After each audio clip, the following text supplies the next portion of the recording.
नमस्कार, vision IAS के news today के इस अंक में आप सभी का स्वागत है। इस अंक में हम आपके लिए लेकर आए हैं यूपीएससी परीक्षा की दृष्टि से महत्वपूर्ण कुछ अहम खबरें। इस अंक के साथ मैं हूं दिव्या तोमर। और आइए अब जानते हैं इस अंक की खास खबरों के बारे में। Biodiversities by 2030 transforming cities relation with nature report जारी की गई। कपड़ा मंत्रालय ने राष्ट्रीय तकनीकी वस्त्र मिशन के तहत 20 रणनीतिक परियोजनाओं को स्वीकृति प्रदान की। विश्व आर्थिक मंच के दावोस एजेंडा में प्रधानमंत्री ने विश्व की स्थिति पर विशेष संबोधन दिया। भारत मौसम विज्ञान विभाग ने the climate hazard and vulnerability Atlas of India launch किया। और आरबीआई ने कहा कि कृषि को अधिक जलवायु प्रतिरोधी और टिकाऊ बनाने के लिए भारत को हरित क्रांति 2.0 की आवश्यकता। और आइए अब खबरों पर विस्तार से चर्चा करते हैं।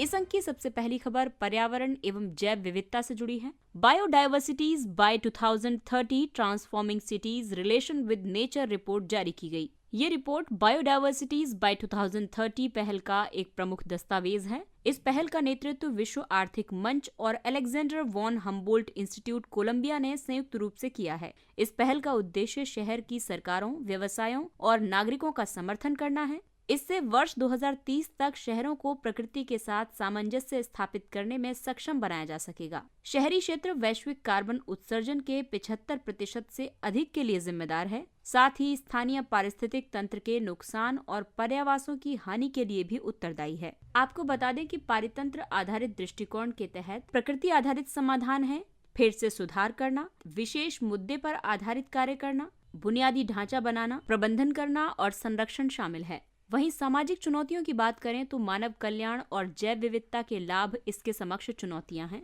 और आइए अब बात करते हैं इस रिपोर्ट में दिए गए मुख्य निष्कर्षों के बारे में। इस रिपोर्ट में यह अनुमान लगाया गया है कि प्रकृति की हानि से शहरों में वैश्विक सकल घरेलू उत्पाद का 44% हिस्सा बाधित हो जाएगा।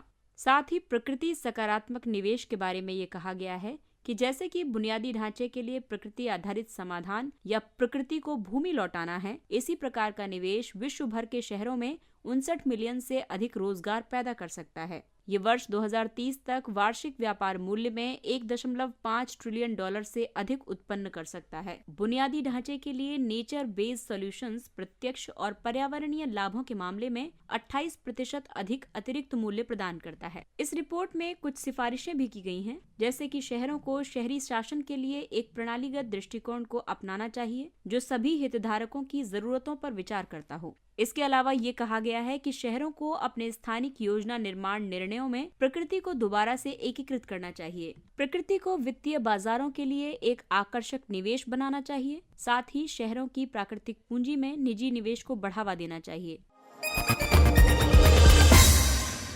अगली खबर उद्योग जगत से है। कपड़ा मंत्रालय ने राष्ट्रीय तकनीकी वस्त्र मिशन के तहत 20 रणनीतिक परियोजनाओं को स्वीकृति प्रदान की है। ये रणनीतिक अनुसंधान परियोजनाएं विशेष फाइबर और जियो टेक्सटाइल के क्षेत्र में संचालित की जा रही हैं। विशेष फाइबर एक अनूठी संरचना, बुनाई या प्रौद्योगिकी पर आधारित होते हैं। ये विशेष अनुप्रयोगों जैसे कि एरोस्पेस परिधानों इत्यादि के लिए डिजाइन किए जाते हैं। जियो टेक्सटाइल पारगम्य यानी कि परमिएबल सिंथेटिक वस्त्र सामग्री से बने होते हैं। ये वस्त्र सामग्री पॉलिस्टर या पॉलीप्रोपाइलिन पॉलीमर से बनी होती है। जियो टेक्सटाइल को मुख्य रूप से अपरदन नियंत्रण, लोक निर्माण कार्य इत्यादि में उपयोग किया जाता है। तकनीकी वस्त्र ऐसी कपड़ा सामग्री और उत्पाद हैं जिन्हें मुख्य रूप से सौंदर्य संबंधी विशेषताओं की बजाय तकनीकी कार्यों एवं कार्यात्मक गुणों के लिए बनाया जाता है। तकनीकी वस्त्रों की भारत के कुल कपड़ा और परिधान बाजार में लगभग 13% हिस्सेदारी है। भारत की बात करें तो यहाँ तकनीकी वस्त्रों की बाजार में हिस्सेदारी का स्तर केवल 5 से 10% है, जबकि विकसित देशों में ये 30 से 70% है। तकनीकी वस्त्र उत्पादों को 12 व्यापक श्रेणियों में बांटा गया है। और आइए अब बात करते हैं राष्ट्रीय तकनीकी वस्त्र मिशन के बारे में। इसका उद्देश्य भारत को तकनीकी वस्त्र में विश्व के अग्रणी देश के रूप में स्थापित करना है।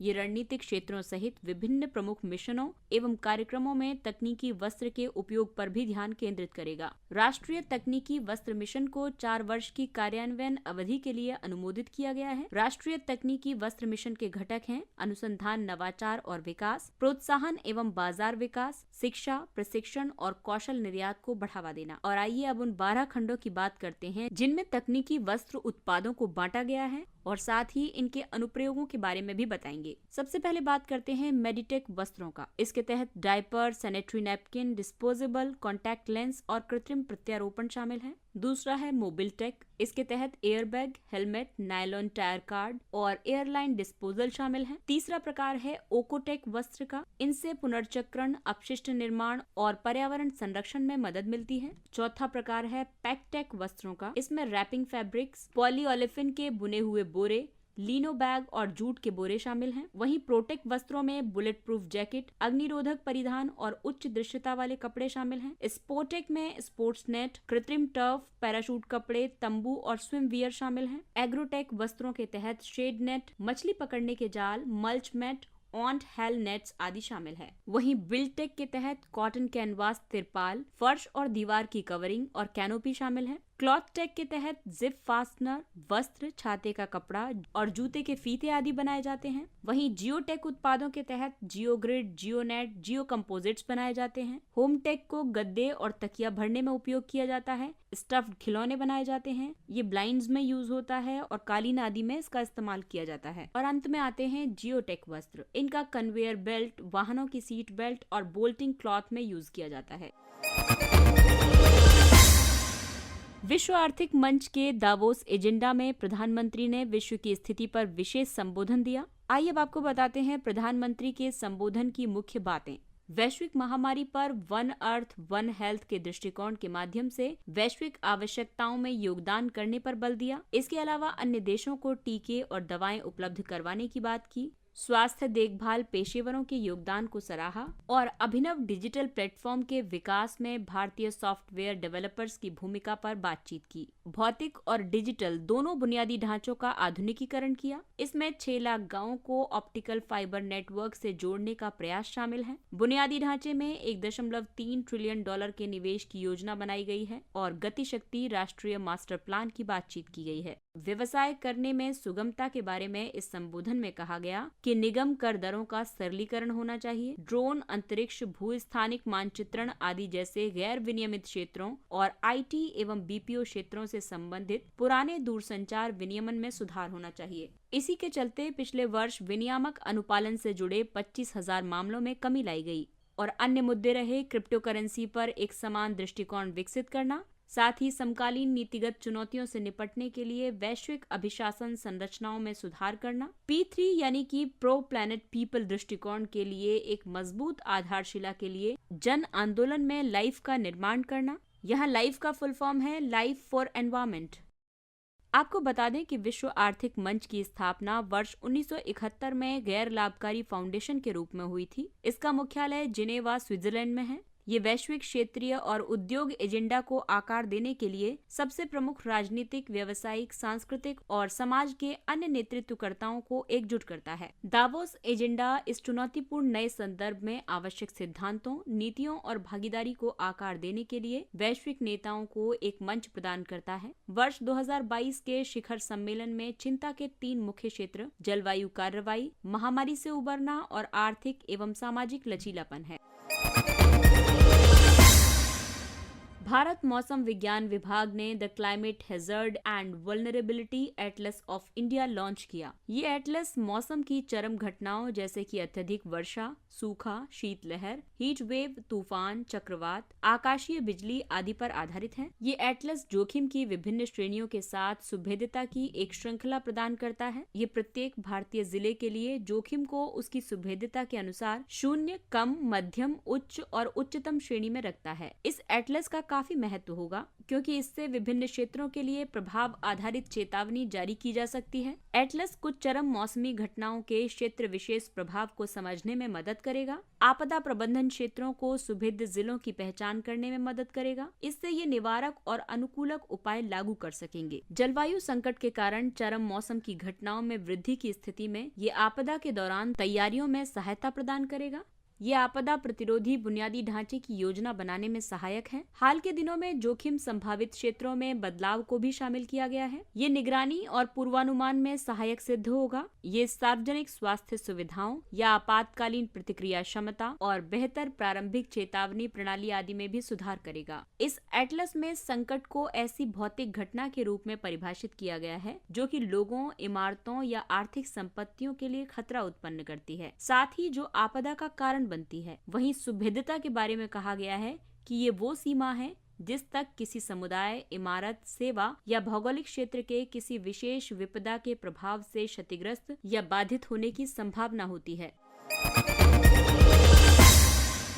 और आइए अब बात करते हैं कृषि क्षेत्र की। भारतीय रिजर्व बैंक के अनुसार कृषि को अधिक जलवायु प्रतिरोधी और टिकाऊ बनाने के लिए भारत को हरित क्रांति 2.0 की आवश्यकता है। कोविड-19 के दौरान भारतीय कृषि ने उल्लेखनीय प्रतिरोध को दर्शाया है। इस आधार पर आरबीआई ने कृषि क्षेत्र पर एक लेख जारी किया है। इसमें कहा गया है कि नई उभरती चुनौतियां अगली पीढ़ी के सुधारों के साथ साथ दूसरी हरित क्रांति की आवश्यकता को भी रेखांकित करती हैं। 1960 के दशक में ही हरित क्रांति की वजह से अनाज उत्पादन में व्यापक वृद्धि हुई थी। ये बढ़ोतरी विशेष रूप से गेहूं और चावल के लिए उच्च उपज देने वाली किस्मों के बीजों के उपयोग की वजह से हुई थी। लेकिन इस हरित क्रांति के दौरान कुछ चुनौतियां भी पहचानी गयी, जैसे कि उत्पादकता, मशीनीकरण और सिंचाई का स्तर अंतर्राष्ट्रीय मानकों की तुलना में बहुत नीचे है। जलवायु परिवर्तन, कृषि अपशिष्ट प्रबंधन और कृषि जोतों का विखंडन, इसके अलावा छिपी हुई बेरोजगारी और खाद्य पदार्थों की कीमतों में अस्थिरता। वर्तमान में चावल, गेहूं और गन्ना जैसी फसलों का अधिक उत्पादन हो रहा है।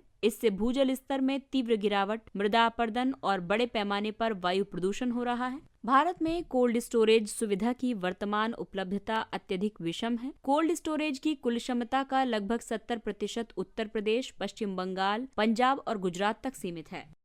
इन चुनौतियों से निपटने के लिए दूसरी हरित क्रांति की आवश्यकता होगी, जिसमें जल ऊर्जा गठजोड़, कृषि को जलवायु प्रतिरोधी और पर्यावरण की दृष्टि से संधारणीय बनाने, जैव प्रौद्योगिकी का उपयोग करने, डिजिटल प्रौद्योगिकी और विस्तार सेवा का व्यापक उपयोग करने, फसल कटाई के बाद नुकसान का बेहतर प्रबंधन करने और सहकारी आंदोलन में सुधार करने पर ध्यान केंद्रित करना होगा।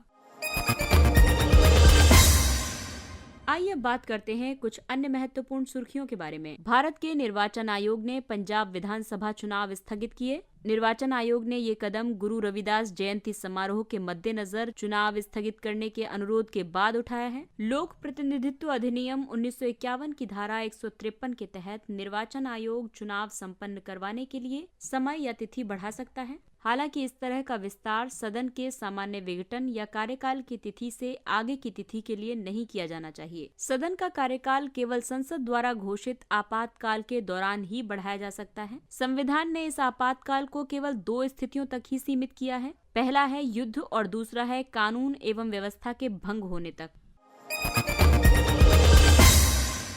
अगला है world employment and social outlook report 2022। इस रिपोर्ट को अंतर्राष्ट्रीय श्रम संगठन प्रकाशित करता है। इस रिपोर्ट में विश्व में रोजगार पर कोविड-19 संकट के प्रभावों का विवरण प्रस्तुत किया गया है। आइए अब आपको बताते हैं इस रिपोर्ट के मुख्य तथ्यों के बारे में। रिपोर्ट के मुताबिक वर्ष 2022 में वैश्विक बेरोजगारों की संख्या के 207 मिलियन तक पहुँचने का अनुमान है। ये वर्ष 2019 के स्तर से लगभग 21 मिलियन ज्यादा है। वर्ष 2020 में अतिरिक्त 30 मिलियन वयस्क चरम निर्धनता की श्रेणी में शामिल हो गए। रिपोर्ट में ये भी कहा गया कि महामारी असमानता के कई रूपों जैसे कि लैंगिक असमानता और डिजिटल विभाजन आदि को और गंभीर बना रही है। रिपोर्ट में 4 स्तंभों के आधार पर मानव केंद्रित सुधारों की सिफारिश की गई है, जिनमें शामिल है समावेशी आर्थिक समृद्धि और विकास, सभी श्रमिकों की सुरक्षा, सार्वभौमिक सामाजिक सुरक्षा और सामाजिक संवाद। Open data week. आवास और शहरी कार्य मंत्रालय ने ODW यानी ओपन डेटा वीक की शुरुआत की है। इसका उद्देश्य देश भर के शहरी इकोसिस्टम में मुक्त आंकड़ों को अपनाने और नवोन्मेष को प्रोत्साहित करना है। ओपन डेटा वो डेटा है जिसे कोई भी स्वतंत्र रूप से उपयोग और फिर से उपयोग कर सकता है। इसका फिर से वितरण भी किया जा सकता है। सभी 100 स्मार्ट शहर ODW यानी ओपन डेटा वीक में भाग लेंगे। इसके अंतर्गत smart city open data portal पर उच्च गुणवत्ता वाले डेटा सेट और डेटा ब्लॉग प्रकाशित किए जाएंगे। इस आयोजन का उद्देश्य ओपन डेटा के लाभों को दर्शाना है। इन लाभों में बढ़ी हुई दक्षता, पारदर्शिता, नवाचार में वृद्धि और आर्थिक विकास शामिल है। बेहतर दक्षता के लिए डिजाइन में उत्कृष्टता यानी एज, जिसका फुल फॉर्म है excellence in design for greater efficiencies. Edge का निर्माण विश्व बैंक समूह के एक सदस्य अंतर्राष्ट्रीय वित्त निगम ने किया है। ये इमारतों को अधिक संसाधन कुशल बनाने पर केंद्रित एक हरित भवन प्रमाणन प्रणाली है। एज में हरित व्यवस्था की ओर बढ़ने और उपयोगिता बचत की लागत की गणना करने के लिए क्लाउड आधारित प्लेटफॉर्म शामिल है। एज उभरते बाजारों को तेज, आसान और किफायती तरीके से संसाधन कुशल भवनों के प्रसार में सक्षम बनाता है। एज वर्तमान में ब्रिटेन की सरकार द्वारा वित्त पोषित है। कुंभलगढ़ और टॉडगढ़ अभयारण्य बाघों की व्यवहार्य आबादी के लिए अनुपयुक्त हैं। राष्ट्रीय बाघ संरक्षण प्राधिकरण ने एक रिपोर्ट जारी की है। रिपोर्ट ने राजस्थान के कुंभलगढ़ और टॉडगढ़ राओली वन्यजीव अभयारण्यों को टाइगर रिजर्व घोषित करने की संभावना को नकार दिया है और इसका कारण ये है कि प्रस्तावित टाइगर रिजर्व वन का एक अलग हिस्सा है। इसका रणथंभौर से कोई संपर्क नहीं है, जो राज्यों में बाघों की आबादी का एकमात्र स्रोत है। इन क्षेत्रों की भौगोलिक आकृति एक व्यवहार्य बाघ आबादी के लिए अनुकूल नहीं है। यहाँ कई मध्यम से तीव्र ढाल वाली भूमियां हैं। प्रस्तावित अभयारण्यों में बाघों को सीमित करना कठिन हो जाएगा। इससे आसपास के क्षेत्रों में मानव वन्यजीव संघर्ष की संभावना बढ़ सकती है। रेविल, अमेरिकी सरकारी एजेंसियों के अनुरोध पर रूसी अधिकारियों ने रैनसमवेयर समूह रेविल को नष्ट कर दिया है। रेविल नाम रैनसमवेयर और ईविल का मिश्रण है। ये रूस स्थित एक हैकिंग संगठन है। रैनसमवेयर एक मेलवेयर है जो कि दुर्भावनापूर्ण सॉफ्टवेयर वेरिएंट के लिए एक संयुक्त नाम है। ये पीड़ित की जानकारी पर नियंत्रण रखने के लिए एन्क्रिप्शन का उपयोग करता है। रेविल ग्रुप पहले कंप्यूटर से डेटा चोरी करता है, इसके बाद पीड़ित को उसके कंप्यूटर के उपयोग से वंचित कर देता है और फिर चोरी किए गए डेटा को नीलाम करके जारी करने की धमकी देता है। कृत्रिम चंद्रमा। चीन ने एक कृत्रिम चंद्रमा का निर्माण किया है। ये अंतरिक्ष यात्रियों को प्रशिक्षित करने तथा भविष्य के मिशनों के लिए नए रोवर्स और प्रौद्योगिकियों का परीक्षण करने के लिए चंद्रमा जैसी स्थितियां प्रदान करेगा। कृत्रिम चंद्रमा का निर्माण चट्टानों और धूल से किया गया है, जो चांद पर मौजूद चट्टानों और धूल के बराबर हल्के हैं। ये गुरुत्वाकर्षण को समाप्त करने के लिए शक्तिशाली चुंबकीय क्षेत्र का उपयोग करेगा। चीन पहले ही एक कृत्रिम सूर्य को भी विकसित कर चुका है। इसका उपयोग वो सूर्य और तारों में स्वाभाविक रूप से होने वाली परमाणु संलयन प्रक्रिया को दोहराने के लिए करेगा। इसका उद्देश्य असीमित स्वच्छ ऊर्जा प्रदान करना है। भूमि का धंसाव। हाल ही के एक अध्ययन से पता चला है कि दिल्ली एनसीआर क्षेत्र में भूजल की कमी की चिंताजनक दर भूमि धंसाव का कारण बन सकती है। भूमि धंसाव पृथ्वी की सतह से उपसतही सामग्री के हटने की वजह से पृथ्वी की सतह का नीचे बैठना है। ये अक्सर जल, तेल, प्राकृतिक गैस या खनिज संसाधनों को धरती से निकालने के लिए की गई पंपिंग, फ्रैकिंग या खनन गतिविधियों के कारण होता है। ये प्राकृतिक घटनाओं जैसे कि भूकंप, मिट्टी के संकुचन, अपरदन, सिंक होल के निर्माण आदि की वजह से भी हो सकता है। डूरन रेखा। तालिबान सैनिकों ने डूरन रेखा पर लगी बाढ़ को नष्ट कर दिया है। उन्होंने पाकिस्तानी सैनिकों को इसे फिर से ठीक करने से भी रोक दिया है। डूरन रेखा पाकिस्तान और अफगानिस्तान के बीच की सीमा रेखा के रूप में कार्य करती है। इस रेखा का निर्धारण 1893 में किया गया था। ये रेखा अफगानिस्तान के आमिर अब्दुल रहमान खान और भारत की ब्रिटिश औपनिवेशिक सरकार के बीच एक समझौते का परिणाम थी। और आइए अब बात करते हैं सुर्खियों में रहे व्यक्तित्व के बारे में। गुरु रविदास। गुरु रविदास भक्ति आंदोलन के एक संत, दार्शनिक, कवि और समाज सुधारक थे। उन्होंने जाति व्यवस्था को समाप्त करने का प्रयास किया था। गुरु रविदास का जन्म वाराणसी में लगभग 1377 ईस्वी में हुआ था। वो कबीर और गुरु नानक देव के समकालीन थे। रविदास ने भक्ति गीतों को सिखों के धर्म ग्रंथ गुरु ग्रंथ साहिब में शामिल किया है। मीराबाई रविदास की शिष्या थी। इसके अलावा अंत में एक स्पष्टीकरण है जो कि 14 और 15 जनवरी 2022 के न्यूज टुडे के अंक से संबंधित है। इसमें हमने भारत वन स्थिति रिपोर्ट का जिक्र किया था। इस टॉपिक में मिजोरम को उच्चतम वन आवरण वाला पूर्वोत्तर राज्य बताया गया था। उसके बाद अरुणाचल प्रदेश और अन्य का स्थान था। कृपया उस विवरण को आप कुल भौगोलिक क्षेत्र के प्रतिशत के रूप में पढ़ें। इसमें मिजोरम में वन आवरण के अधीन क्षेत्र का उच्चतम प्रतिशत है। इसके बाद अरुणाचल प्रदेश और अन्य पूर्वोत्तर राज्य हैं। इसके साथ ही ये अंक समाप्त होता है। अगले अंक में फिर मुलाकात होगी कुछ अन्य महत्वपूर्ण खबरों के साथ। तब तक सावधानी बरतिए क्योंकि कोरोना अभी समाप्त नहीं हुआ है, इसलिए मास्क पहने, सुरक्षित दूरी बनाए रखें, हाथ और चेहरा साफ रखें और टीकाकरण अवश्य करवाएं। और अब हमें यानी विजन आईएएस की पूरी टीम को दीजिए इजाजत। नमस्कार।